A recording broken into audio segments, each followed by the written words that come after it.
Ouais, salut YouTube. Bon, aujourd'hui on va parler de quoi? On va parler des fissures qui peuvent apparaître sur vos maisons, lesquelles sont graves, lesquelles sont pas graves, lesquelles il faut faire vraiment attention, à partir de quand il faut faire attention et quand est-ce qu'on les regarde à peu près. Donc on observe quand sa maison, généralement quand il y a l'humidité qui se remet à venir et quand l'humidité se remet à partir. En gros, bah, à l'été, à sécheresse, et puis dès que ça regonfle à l'hiver, en fait, normalement, il y a de quoi observer. Donc une fois, deux fois par an, s'il y a trop rien à regarder. Mais bon, un petit tour de la maison, ça mange pas de pain, on sait où on en est. Donc voilà. Alors, cas typique, là on a une ancienne bâtisse, là on a une nouvelle bâtisse. Entre les deux, il y a un joint de fractionnement ou un joint de dilatation quand c'est bien fait. Bon, s'il y a un joint de dilatation, il y a une baguette, donc forcément il n'y aura pas de fissure. Mais bon, des fois, pour un côté esthétique, pour le crépi, on venait à fleur. Donc là, bah, ça fissure, c'est normal, deux bâtiments différents, ça travaille pas pareil. Sous les allèges, là ça peut arriver. Bon, on m'avait expliqué que c'était les dilatations des appuis. Nous, quand on le fait dans le béton, dans une banche, on peut en avoir en haut, en bas, même quand il n'y a pas d'appui. Donc je pense que c'est juste le fait de faire un trou dans un ensemble. Euh, En contour de coffre de volet roulant, si ça n'a pas été tramé, hein, si le mec au moment du crépi a pas mis sa trame, bon ben, comme il y a une différence de dilatation entre les éléments, des fois il se peut que voilà. Quoi d'autre? Ça c'est un plancher, ça c'est un étage, hein. Attention l'échelle c'est pas bien représenté. C'est une rotation sur appui pour la plupart du temps. Il peut y avoir aussi un côté fissure de dilatation dû à la différence de température par le pont thermique. Euh, il y a un petit peu des deux. Voilà. Mais si elle a été traitée bien, pont thermique et tout ça, généralement c'est une rotation sur appui. Rotation sur appui, c'est quoi? C'est à ton plancher, t'as ta flanelle, ton plancher il veut faire un peu gendarme inversé, chapeau de gendarme inversé, donc tu tires un petit peu sur ton plancher, tu vois, et tu fais une rotation sur appui. Bon, ça, pas préoccupant. Sous les pignons, souvent on en voit là, sous les pignons, elles sont bien horizontales, t'as la ceinture, elles sont au-dessus de la ceinture. Bon, ben ça, c'est à ton pignon, il est à 5 degrés, ou on était à 60 degrés, et t'as ta pièce à vivre qui est à 22, 23. Bon, ben forcément, t'as les matériaux, ben, il faut bien qu'ils aillent chercher la dilate quelque part. Bon, toutes ces fissures-là, on va dire que c'est pas très grave à surveiller, mais si elles dépassent pas 2, 2 mm, franchement, et 2 mm, c'est gras déjà sur une fissure, hein. Ça commence à faire. On va dire que c'est pas préoccupant. S'il n'y a pas de pianotage c'est quoi? C'est t'as le haut du mur, t'as le bas du mur. Bon, là, fait chier. Là, faut se poser les bonnes questions, il se passe quelque chose. Mais la plupart du temps, quand il y a pianotage, à part des cas vraiment extrêmes, mais il y a voûte de décharge. Voûte de décharge, c'est quoi? C'est ta fissure qui va monter à peu près à 45 degrés. Généralement, quand elle est dans un angle de maison, elle est à sa sœur jumelle. Elle peut partir dans l'autre sens aussi. Mais bon, bref, généralement, c'est comme ça. Tu vois, ta ta ta, ta ta ta. Elle peut remonter jusqu'à la ceinture si tu as un problème d'équerre. Elle peut venir à côté si tu es bien raccordé. Bon, bref. Mais généralement, voilà, ça fait toujours à 45. Des fois, ça peut passer tac par la fenêtre et redescendre comme ça, par exemple. Donc ça, c'est une voûte de décharge. Ça, faut faire attention. C'est un tassement différentiel. Voilà, tassement différentiel. Dès que vous avez une fissure qui monte en escalier à 45 degrés, quand ça sort jumelle, là, on commence à se poser les bonnes questions, même si c'est pas très très large en fait, c'est à surveiller. Comment on surveille? On prend une photo avec un réglé ou une règle à côté, de façon, ben, on regarde si elle s'écarte et si elle revient. Si elle s'écarte et qu'elle revient, bah, retrait gonflement des argiles. Si elle ne fait que s'écarter, on a un tassement différentiel. Et là, il faut aller chercher d'où est-ce que ça peut venir. Donc, un tassement différentiel, d'où c'est que ça peut venir, peut y avoir pas mal de choses en fait. Donc là, je vais vous faire un résumé d'un séminaire de 7 heures. C'était un séminaire fait par des ingénieurs experts qui expliquaient à d'autres experts en sinistre assurance euh, comment on interprète ce qu'on voit et comment on intervient pour réparer cette merde. Moi, pendant cette conférence, j'ai essayé de poser une ou deux questions en fait sur le mode constructif en fait, c'est comment nous on devait faire pour construire. On m'a gentiment expliqué que c'était pas tellement leur problème en fait, qu'ils intervenaient que sur sinistre et que bon ben voilà, si tu dois trouver une solution pour que ça se passe bien, eh ben, il faut que tu te la trouves par toi-même parce qu'ils n'étaient pas forcément en accord avec le DTU et tout. Donc c'est à toi de te démerder un petit peu. En gros, c'est ce qui m'a un petit peu fait rigoler quand je suis intervenu ce jour-là. Bon, bref. Donc on va voir les quatre façons d'avoir un tassement différentiel. Donc le premier, les sols compressibles, bah, tour de Pise. Hein, on a un côté dur, un côté mou, un socle qui est pas très très large, une grosse descente de charge. Ben forcément ça descend. Comme il y a un côté qui est un peu plus mou que l'autre, et ben ça descend plus d'un côté que de l'autre.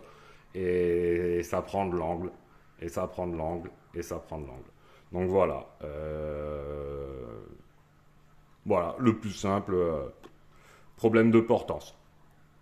Alors, on a typiquement un problème de portance. Aujourd'hui, une étude de sol contrecarre ce problème de portance sans problème. Mais pourquoi il y a des sinistres s'il n'y a pas de problème avec les études de sol? Ça, on va voir ça un petit peu après. Donc, les argiles gonflantes. Je sais que tous ceux qui regardent la vidéo ne vont pas être sujets à ça, mais par chez moi, je vous avoue qu'on n'a que ça. Et voilà. Pour nous, c'est le sujet en fait. Il n'y a rien dans le DTU qui t'explique comment vraiment fabriquer dans les argiles. Hein. Personne ne veut se mouiller à ce sujet. Donc, bah, pareil.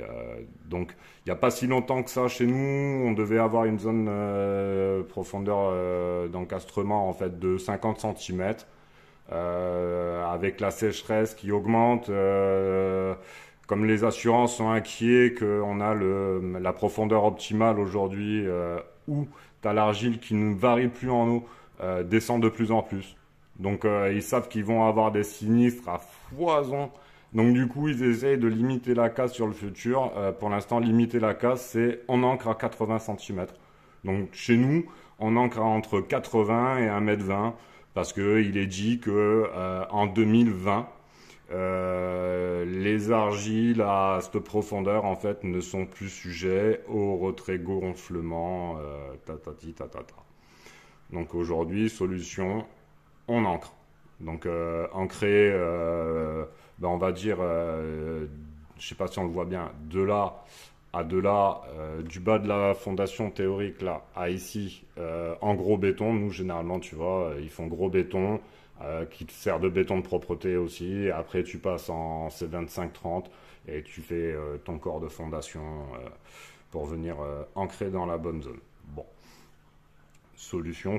Hein, donc voilà, la tendance serait à vouloir descendre.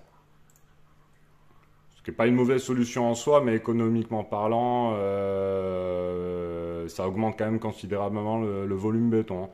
Donc bon. Après, on a un autre phénomène, c'est ce qu'ils appellent la turboscission des racines. En fait, c'est les arbres.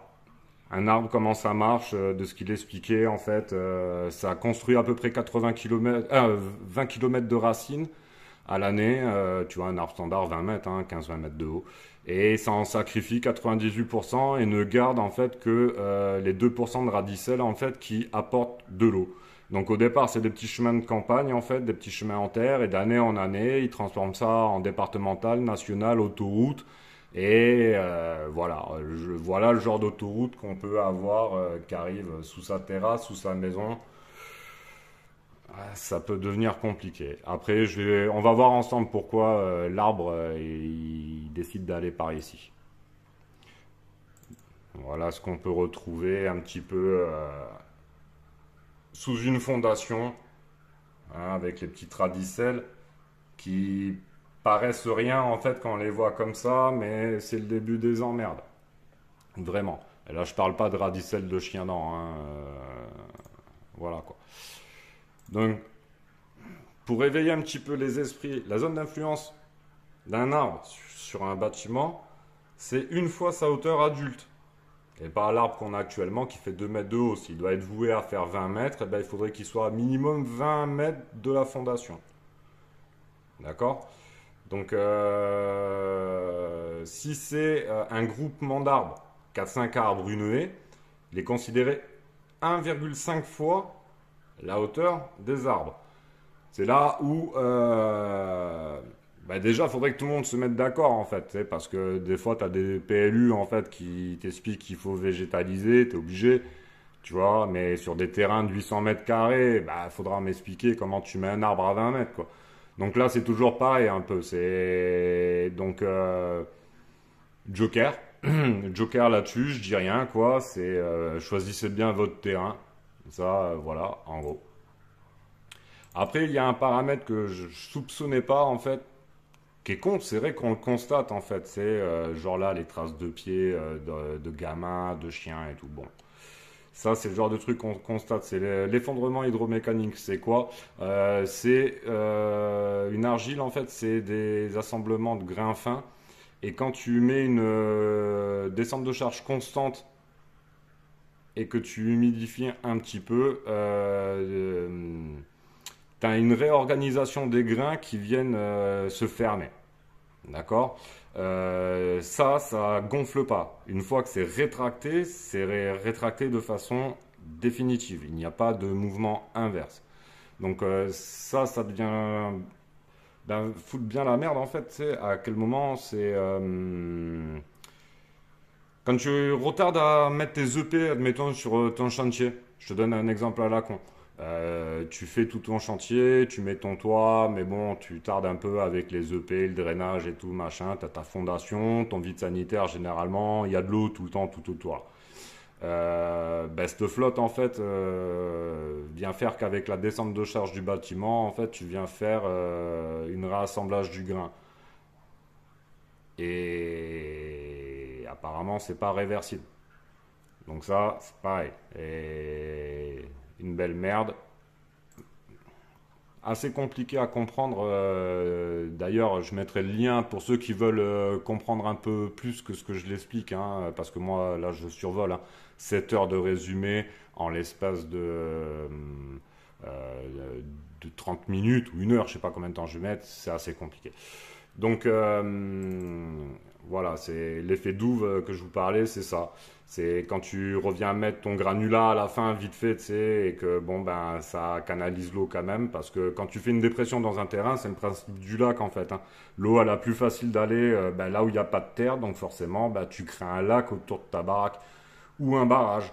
Et résultat en fait, ça pour l'effondrement hydrodynamique en fait, c'est plutôt moyen cool. Donc, faut faire gaffe. Donc, pour comprendre, en fait, le mec explique que, en gros, t'as un sinistre. Ton moteur, là, c'est quoi? C'est en gros, c'est la forme de ta maison. Si, admettons, t'es une maison avec une tour, tu as un grand L avec une tour, tu as une grosse descente de charge d'un côté, très peu de l'autre. Donc tu as une disposition déjà à avoir un tassement différentiel à l'origine du projet. Après, c'est quoi? C'est la qualité de ton terrain.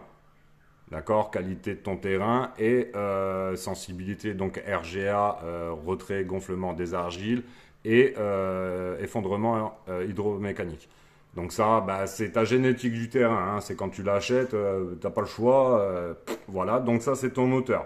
Si tu donnes pas d'essence, il avance pas. Par contre, quand tu donnes de l'essence, c'est-à-dire la sécheresse, le turbosuccion des arbres ou l'effet douve, augmentation, donc tu as une variation de la teneur en eau.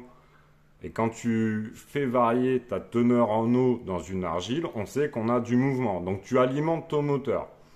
En gros, le mec explique, tu vois, que c'est facteur de prédisposition multiplié par facteur sinistrant. Si tu fais ça est égal à 0, comme c'est une multiplication, ça est égal à 0. Enfin, ça est égal à 1, mais 1 fois 0, eh ben ça, il n'y a pas de sinistre. Donc il faut intervenir sur l'environnement et sur comment tu gères en fait tous ces défauts que tu peux voir en fait dans les facteurs sinistrants. C'est là où ça devient cool en fait. Donc les solutions qui eux ont apporté, D'accord? Donc ils les ont apportés sur des maisons qui étaient sinistrées, des fois de première génération ou de plusieurs générations. Génération X, c'est quoi? C'est première génération, catastrophe naturelle, ta maison, tassement différentiel, elle fissure. On vient, on fait des micro-pieux. Et ben merde, ça continue. Et ça, c'est l'environnement. Donc il faut traiter d'abord l'environnement. Alors là, attention, on s'accroche aux branches, c'est ce que les experts en assurance préconisent en réparation. Donc nous, quelque part, en fait, on devrait se le préconiser aussi en fabrication, logiquement. Donc, interdiction de matériaux perméables sur 1 mètre minimum en périphérie de la bâtisse. Donc là, watcha. Donc en fait, pour arriver à ça, tous les EP de la maison, là, déjà, ils doivent être écartés de minimum 1 mètre, 1 mètre 50 de la baraque, 2 ou 3 mètres, 5 mètres. Donc en fait, déjà, il n'y a aucun tuyau qui doit passer aux alentours de la maison. Pourquoi? Parce que la plupart du temps, le terrassier, pour se couvrir, il va mettre du sable ou quoi. Matériaux drainants, c'est mort. Le passage de la brouette. Le mec expliquait qu'en gros, ça arrive très très souvent qu'il y ait des sinistres en fait au niveau des angles de baraque en fait à cause de justement ces merdes de briques en fait que personne ne cure qui restent là jusqu'à la fin du chantier. Apparemment c'est plus que fréquent. D'accord? Donc il montre que d'ailleurs pour réparer eux ils curent. Bravo con.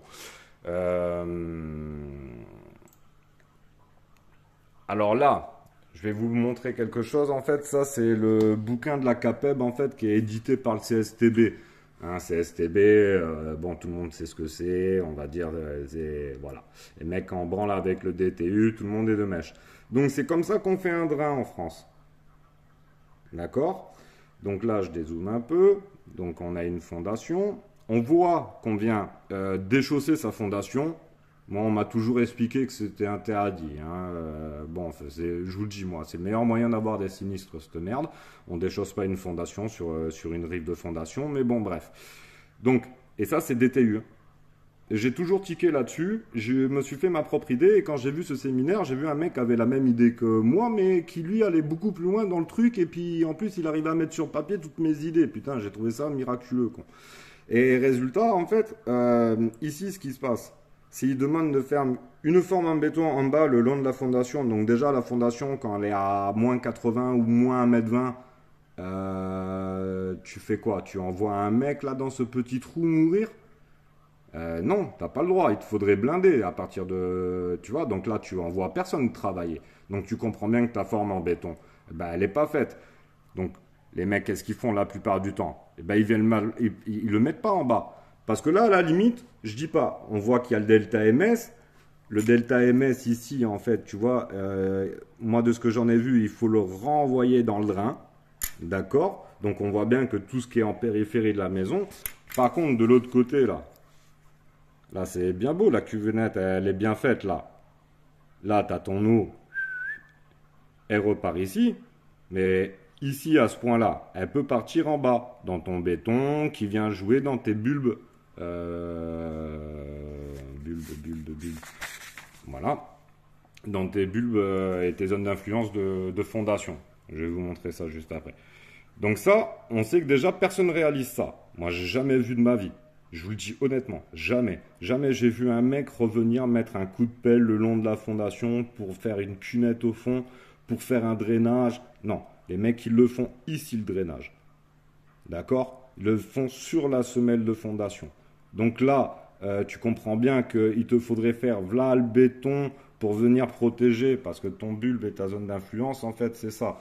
Donc tu vois bien qu'en faisant ton drain ici sur ta plane de fondation, même si tu t'appliques au taquet, hein, je parle d'un mec qui s'applique, hein, la plupart du temps, les drains, ils sont jetés, c'est du grain agricole qui est percé de tous les côtés. Attention, là, je parle déjà, le mec qui commence à s'appliquer, sérieux. Et ben, en fait, ici, là, sur les côtés, eh ben, il peut se faire que même si c'est des gouttes, même si c'est pas énorme, en fait, eh ben, tu viennes petit à petit humidifier et modifier ta zone d'influence, en fait, au niveau de ta fondation. D'accord? Ça, c'est un premier point. Et autre point, ici, comme tu as toujours de la flotte, ton drain, tu vois ce que je veux dire, il peut évacuer, mais bon, il y en a toujours. Et résultat, en fait, tu as les arbres gentiment qui vont venir te chercher la flotte, ils vont descendre là, passer sous la fondation et essayer de trouver, en fait, la flotte là où elle est. Et ça, c'est quand c'est bien fait. Parce que la plupart du temps, en fait, quand le drain il est agricole, en fait, tu te retrouves avec de la flotte ici et là. Tu vois, avec tous les vides sanitaires, là, avec la trace de la marée à l'intérieur. Ça va, hein, on me l'a fait pas à moi. Pratiquement tous les vides sanitaires que j'ai visités, ils ont la trace de la marée à l'intérieur. D'accord? Et malgré qu'il y ait le drain. Pourquoi? Ben, parce que ben, tu as toujours de l'eau qui stagne. Je sais pas pourquoi. Le drain, s'il est bouché, moi j'ai vu des drains qui étaient pas de niveau, des trucs qui remontaient, des machins. Tu peux... Le drain, c'est jeté. C'est rare les mecs qui se prennent la tête au drain. Généralement, c'est jeté. C'est tu fais un drain, il y a un drain. Et là, vous avez mis le drain? Ouais, ouais, on a mis le drain. Nickel. En gros, ça, donc on comprend que déjà ce que la France, elle nous demande, déjà, c'est pas réalisable. Et que par ben, souci de simplicité, eh ben, on fait comme ça. Et je me demande même si le DTU, il valide pas ça. Qui est un moindre mal, hein, je dis pas. Mais il faut que ça soit super bien mis en place avec le Delta MS, le goudron, le machin. Je vous garantis, c'est une galère. C'est une galère. Pour en avoir eu fait plein, c'est une galère. Donc, eux, ce qu'ils préconisent, d'ailleurs, c'est en solution de réparation et tout, c'est, tu vois, le bulbe. Donc là, on te montre un trottoir, en fait, tu vois, qui va venir te permettre, en fait, de protéger ton bulbe de répartition. Et du coup, tu fais ton drainage en déporté. D'accord? Le mec expliquait qu'une fois, c'est là où ça devient barge, hein, il avait refermé avec du caillou, là. Ici, mais ici, les 10 derniers centimètres, il avait remis de l'argile en fait, c'est pour mettre de la pelouse et tout, machin, nanana. Bon, résultat, c'était suffisamment perméable, en fait, imperméable, pardon, pour foutre la merde au niveau du drainage. Donc, ils ont dû curer en fait le drain pour passer tout en caillou. D'accord? Et ça, c'est la seule solution qui fonctionne en fait pour venir protéger durablement en fait ton bulbe et ta descente de charge au niveau de la fondation. Alors tu peux le faire en béton, tu peux le faire en géomembrane aussi. Alors géomembrane, le mec explique, voilà, couche de sable, machin, prenez le temps de regarder. Donc là c'est pareil, ça fonctionne. C'est ce qu'il préconise. Donc moi, bah, si demain je dois fabriquer une maison pour moi, bah, j'essaierai de faire ainsi. C'est pas évident non plus. Euh, mais bon, apparemment, c'est la solution. Donc en gros, ça donne quoi une géomembrane? Ça me donne à peu près ça. Tu vois, le regard, drainage, gros caillou, la membrane qui passe comme faire un trottoir en fait. Et après, tu remets du caillou par-dessus.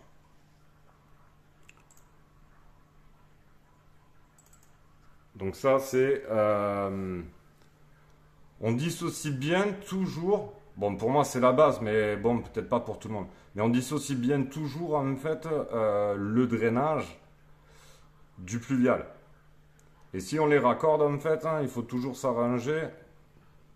Le mec expliquait quoi? Un truc là, au niveau des hauteurs ici. Que la hauteur d'évacuation soit pas plus haute que la hauteur de drainage pour regonfler le drain et tout, et ainsi de suite. Bon, ça peut paraître logique, mais voilà. Ce qui est important de voir dans le dessin, en fait, c'est au niveau du 7, là. Vous voyez comment le drain est déporté et vachement bas par rapport au reste de la baraque. Et on vient toujours le mettre côté amont. Ça sert pas à grand chose de mettre un drain côté aval. Donc quand vous avez une maison, admettons, qui est en pente sur deux faces, on vient mettre qu'une équerre en drain. On fait pas le tour de la maison. D'accord? Ça, c'est ce qui nous explique. Est-ce que c'est mieux de faire tout le tour de la baraque ou quoi? J'en sais rien. Mais lui, il ne traite que les amont. Après, c'est du sinistre. Est-ce que nous, à la fabrication, on a en droit de se poser la question de est-ce qu'il faudrait drainer sur les quatre faces? Oui, peut-être, mais vu la longueur de tranchée encore que ça fait, parce que là, c'est pareil, hein, longueur de tranchée, il faut le payer, le péliste. Euh, Bref, Joker. Donc en gros, c'est comme ça que ça devrait se passer. Et là où ils vont même plus loin, et c'est là où ça devient barge, c'est qu'en fait, il te faudrait raccorder tes PTT, ton EDF et toutes tes gaines en fait qui arrivent de la route. Si elles sont dans une position ben, comme ici, hein, plus haute, hein, tu comprends bien que si c'est position plus bas, tu t'en fous. Mais normalement, il faudrait tout raccorder au niveau du drain et venir entailler en fait toutes les gaines pour éviter qu'il y ait une mise en charge en eau en fait de la gaine. Parce que le mec expliquait qu'il avait énormément de sinistres en fait qui étaient un retour d'eau accidentel par les gaines. Et du coup, bah, tu auras beau drainer ou tout faire ce que tu veux. Si tu as la gaine qui te renvoie de l'eau, et il montrait des vidéos, la gaine, Fada, ça coulait comme un tuyau, hein, comme un tuyau d'eau que tu ouvres, normal quoi. Donc voilà. Alors pour bien faire, et c'est là où ça commence à, j'espère pour vous, germer un petit peu le côté on est quand même un petit peu dans la merde pour faire les choses bien. Il faudrait, c'est pas infaisable, hein, mais ça commence à devenir complexe juste sur un système de drainage et de protection de bâtiment. Est-ce que ça vaut le coup? Ouais, ça vaut le coup. Mais voilà. Donc, passez toutes vos gaines en point bas dans le drain. Bon, là, ça commence à devenir costaud en mise en œuvre, hein. C'est facile sur le papier. À la mise en œuvre, c'est plus compliqué. Pour la turbosuccion, les écrans anti-racines. Voilà, écran anti-racines, voile polyester, béton. Hein, c'est une tranchée à la mini-pelle, la toupie dedans. Écran métallique comme les pieux battés en fait. Hein. Ça c'est pareil, tes voisins ils doivent t'adorer le jour où tu fais ça. Bing, bing, bing, bing. Enfin bon, bref. Mais ça c'est pareil, hein. C'est sûr que ça marche. Hein. Il y a tout le canal du Midi qui est fait comme ça. Je vous garantis ça marche. Enfin à côté de chez moi c'est souvent fait comme ça. Alors, écran anti-racine en gros, voilà comment ça se passe. À quelle distance il faut les mettre, machin, les formes, comment il faut traiter. C'est là où on voit en fait que moi j'adore les maisons qui sont arborées, mais je vous avoue que d'avoir suivi le séminaire, ça m'a détendu. C'est... Voilà, ça m'a détendu, mais grave. Le nombre de sinistres, et je vous parle pas encore des zones dessouchées, je vous parle pas des au milieu de la forêt et tout, ça dure 7 heures, donc ouais, on en voit quand même. Donc en gros, voilà, barrage anti-racine, et l'inconvénient du barrage anti-racine, c'est celui-là. C'est j'ai des sinistres sur ma maison où j'ai pas envie d'en avoir, j'ai l'arbre. Je viens mettre un écran anti-racine et bam, t'as toutes les racines qui vont chez le voisin et du coup, pénalement, ça peut foutre la merde. Enfin, du moins, eux, en tant qu'experts, c'est le genre de truc qui leur est arrivé et ça, visiblement, leur faisait pas hyper plaisir. Donc, en gros, voilà. J'espère que j'ai été assez clair. Désolé, c'est quand même assez difficile de l'être sur ce genre de sujet en essayant de simplifier au maximum. Mais en gros, voilà. Si t'es encore là et que t'es pas abonné, je te jure, je crois que j'ai mérité que tu t'abonnes. Tu vois. Et voilà, je vous fais un gros bisou et j'espère que ça vous aura plu. Ciao la famille.